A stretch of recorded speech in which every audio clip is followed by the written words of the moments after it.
பொறுமை கடலிலும் பெரிதான், பொறுத்தால் பூமியே ஆளலாமா அப்படின்னு சொல்லுவாங்க இல்லையா? அதுக்கு ஒரு உதாரணமா தான் இந்த வீடியோ. இத ஃபுல்லா பாருங்க. எல்லா பெண்களுக்குமே ஒரு வாய்ப்பு கிடைக்குது. ஒரு சில பெண்களுக்கு வாய்ப்பு கிடைக்கல. பட் ஆனா அந்த வாய்ப்பு கிடைக்கும் போது அதோட கனெக்ட் ஆகுறாங்க. அது மாதிரி தான் நம்மளுடைய வாழ்க்கையில ஒரு சில பேர் நிறைய ட்ரை பண்ணிட்டே இருப்பாங்க. அந்த முயற்சி பண்றது விஷயம் இல்ல.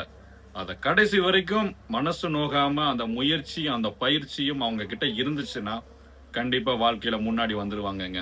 எவ்ளோ பெரிய தடைகள் வந்தாலும் சரி, எவ்ளோ பெரிய கஷ்டங்கள் வந்தாலும் சரி, அந்த பொறுமை தாங்க வாழ்க்கைக்கு மிக மிக மிக முக்கியமானது. பொறுமை அப்படிங்கிற ஒரு ஆயுதம் இருந்துச்சுன்னா, கடைசியில உங்கள தேடி அந்த வாய்ப்பும் ஒரு நாள் கூட வரும்.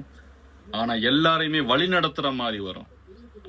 பாருங்க. அந்த வீடியோவ பாருங்க. அந்த பொண்ணு எல்லாருமே வழிநடத்துறதுக்கு உண்டான வாய்ப்பை ஏற்படுத்தியிருக்கு பாருங்க. இது ஒரு மோட்டிவேட் எல்லாருக்கும் ஷேர் பண்ணுங்க. ப்ளீஸ்.